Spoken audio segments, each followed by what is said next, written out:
तो जिस तरीके से संगठन को मजबूत करने का काम अमित शाह जी ने किया, पूरे हिंदुस्तान का दौरा किया, नॉर्थ ईस्ट में उन्होंने भारतीय जनता पार्टी के संगठन को मजबूत किया, और जहां पर कोई भारतीय जनता पार्टी को पूछता नहीं था, चाहे वो त्रिपुरा हो, बाकी मणिपुर हो, मेघालय हो, नागालैंड हो, वहां भारतीय जनता पार्टी को मजबूत किया, सरकार बनाई, पूरे नॉर्थ ईस्ट में भारतीय जनता पार्टी की सरकार बनाई, और ऐसे राज्यों में भारतीय जनता पार्टी को मजबूत किया जहां भारतीय जनता पार्टी का संगठन मजबूत था।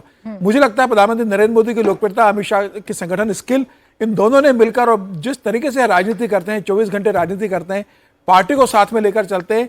2014 के बाद भारतीय जनता पार्टी का जो राइज हुआ है देश की राजनीति के अंदर, वो मतलब कल्पना से परे है। और अभी भी मुझे लगता है कि थकते नहीं है, कभी रुकते नहीं है, कभी ये नहीं कहते कि अब बस बहुत हो गया, बंगाल जीत लिया तो बहुत हो गया। मुझे लग रहा है कल बैठक होगी, मुख्यमंत्री का चुनाव होगा, मुख्यमंत्री का शपथ ग्रहण होगा, और उसके ही अगले दिन से मुझे लगता है फिर ही अगले किसी चुनाव की तैयारी में लग जाएंगे। फिर वो उत्तर प्रदेश का चुनाव, आज ही प्रधानमंत्री जब आएंगे बीजेपी मुख्यालय पर, तो वो आगे की जीत का मंत्र भी देते हैं, आगे का रास्ता भी प्रशस्त करते हैं। और जो तस्वीर हम देख रहे हैं दिल्ली के बीजेपी मुख्यालय से, वो गमछा जो लहराया था बिहार के चुनाव में प्रधानमंत्री ने, वो आइकॉनिक बन गया है। आज भी जो कार्यकर्ता हैं उसी तरीके से गमछा लहरा रहे हैं, उसी तरीके से खुशी का इजहार कर रहे हैं, उत्साह में झूमते हुए नजर आ रहे हैं। देखिए, गमछा लहराया जा रहा है, और बीजेपी कितनी मजबूत हो रही है या बीजेपी के लिए जीत कितनी बड़ी है, इसी से समझा जा सकता है। तो थोड़ी ही देर का वक्त है, लगभग आधे घंटे का वक्त तक बाकी है। प्रधानमंत्री नरेंद्र मोदी बीजेपी के मुख्यालय पहुंचेंगे और यहां से अपने कार्यकर्ताओं को संबोधित करेंगे। लेकिन अभी जो चर्चा राहुल गांधी पर चल रही थी, राहुल जी, इस चर्चा को आगे ले जा रही हूँ। अजय आलोक जी बेशक राहुल गांधी के लिए जो कह रहे थे सो कह रहे थे, लेकिन ये बात तो ठीक है ना कि राहुल गांधी समय समय पर स्टार कैंपेनर के तौर पर बीजेपी के लिए ही काम कर देते हैं। कहीं ना कहीं जाने अनजाने में वो बीजेपी के लिए ही कुछ वोटों का इंतजाम कर देते हैं चुनावों में। देखिए, राहुल गांधी, मैं मानता हूं, पहले से भी कहता रहा हूं कि वो रिलक्टेंट पॉलिटिशियन की तरह दिखाई देते हैं, तो ये उनकी छवि के लिए भी अच्छा नहीं है। उनको और मेहनत करनी चाहिए। उनको भी जैसे बीजेपी के लोग मेहनत करते हैं अपने चुनाव में, वैसे ही मेहनत करनी चाहिए। लेकिन बहुत सारी बातें और अजय आलोक कह रहे थे, शायद मैं उससे कहीं सहमत नहीं हूँ। आप फिर हिमाचल में क्यों नहीं हर बार जीताते? यानी आप सरकार जब आती है गलत काम करते हैं, खराब काम करते हैं। कर्नाटक में क्यों आप हार गए थे? क्यों गलत काम कर रहे थे क्या वहाँ पे? मध्य प्रदेश में क्यों हार गए थे? राजस्थान में क्यों हार गए थे? तो मैं ये कहता हूँ कि देखिए, बहुत सारे फैक्टर्स इकट्ठे होते हैं, तब आप जीत की ओर अग्रसर होते हैं।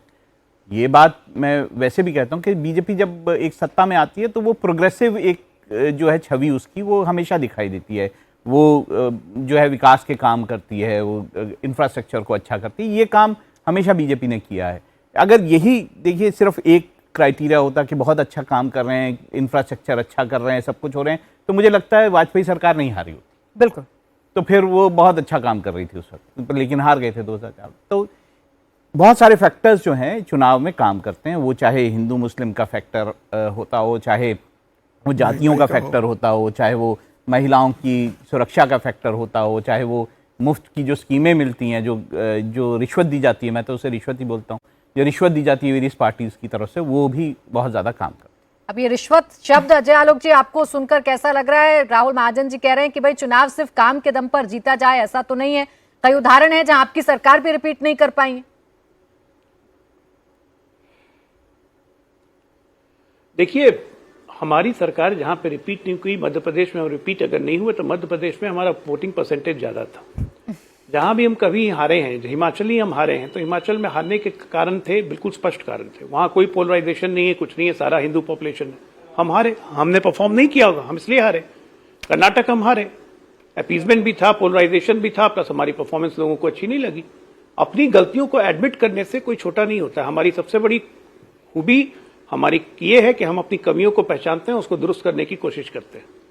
अब जहां तक ना करण जी जो कह रहे थे राहुल गांधी के बारे में कि मत बोलिए, भाई हम कौन होते हैं कि हम हमारे चाहने से राहुल गांधी जी हट जाएंगे या हमारे चाहने से रहेंगे?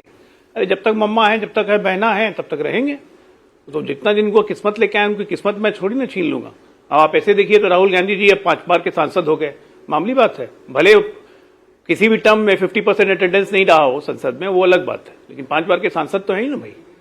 तो वो सब अपने अपने क्राइटेरिया, अपनी किस्मत लेके आते हैं लोग राजनीति में। चलिए, इंडिया अलायंस की यहाँ से किस्मत कहाँ जा रही है, ममता दीदी की किस्मत कहाँ जा रही है, उस पर भी चर्चा कर लेते हैं। अजय आलोक जी, बहुत देर से इस पर बात नहीं हुई, बीजेपी तो कहाँ जा रही है सब देख रहे हैं, बहुत ही फल फूल रही है, पूरा देश इस वक्त भगवा में हो रहा है अगर साउथ को छोड़ दें।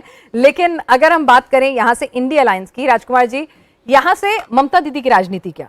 क्योंकि कहा जा रहा था कि दीदी के लिए करो या मरो का चुनाव है, क्योंकि बंगाल जब एक बार आपको सीट पे बैठाता है, वहां का जो पॉलिटिक्स का मिजाज है वो काफी, जैसे कहते हैं, एग्रेसिव भरा है। तो वहां पर टीएमसी कहाँ रहेगी, कितनी बचेगी? दीदी की का वजूद जो दिल्ली की पॉलिटिक्स में देखा जा रहा था कि भाई इब्की बार अगर जीतेंगी तो दीदी दिल्ली आ जाएंगी, भाई को वहां पर बैठा देंगी, तो दिल्ली में उनका कद बढ़ जाएगा।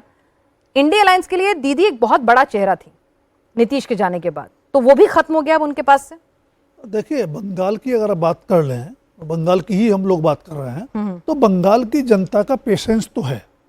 वो दो मामलों में कि 20 साल लगातार कांग्रेस ने रूल किया, उसके बाद फिर 5 साल किया, 25 साल कांग्रेस को दिए, 34 साल लेफ्ट को दिए और 15 साल ममता को दिए और फुल मेजोरिटी के साथ दिए। कोई डगमग वाली सरकार नहीं थी। तो जनता मौका पूरा देती है और जब उसका मन बदलता है तो दूसरे को भी मौका पूरा देती है। ठीक है। दूसरी बात, ममता बनर्जी क्यों हारी? हमने बीजेपी के नहीं सर, अब यहाँ से बात यह है कि यहाँ से कहाँ जाएंगी? अब दिल्ली में तो वो कद रहेगा नहीं, जाहिर सी बात है। इंडिया अलायंस खुद ही नहीं बचा है, उसमें कोई जीतने वाला नहीं बचा है, तो दिल्ली में कोई कद नहीं रहेगा। आप कह रहे हैं कि जब देते हैं तो छप्पर फाड़ के देते हैं और लंबे वक्त के लिए देते हैं, तो भाई ममता दीदी का खुद का वजूद, टीएमसी का, दिल्ली की राजनीति का, उसको अगर थोड़ा एनालाइज कर सके हमारे लिए। नहीं, देखिए, ममता बनर्जी सरकार से जा रही हैं, इसमें तो कोई संदेह है नहीं। सीटें 100 टच होंगी, उसके नीचे रहेंगी, ये थोड़ा देखने वाली बात है। लेकिन अगर उनकी सीटें 80 भी रहती हैं, 85 भी रहती हैं, तो ये मान लेना कि तृणमूल कांग्रेस पश्चिम बंगाल की राजनीति में समाप्त हो जाएगी या ममता बनर्जी की राजनीति समाप्त हो जाएगी, मुझे लगता है बहुत जल्दबाजी हो। ठीक है।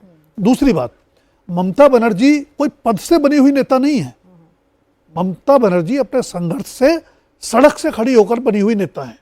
उनके पीछे कोई परिवार की विरासत नहीं थी, कोई पार्टी की विरासत नहीं थी। 1998 में नई पार्टी बनाती हैं, अगले चुनाव में 29% वोट हासिल करती हैं और 2011 में 34 साल पुरानी लेफ्ट की सरकार को, जिसने एक ऐसा कार्डर बेस और बड़ा व्यवस्थित सिस्टम भी बना लिया था, उसको उखाड़ फेंकती है। तो ममता बनर्जी की राजनीति खत्म हो जाएगी इस चुनावी के हार के बाद, मैं नहीं मानता।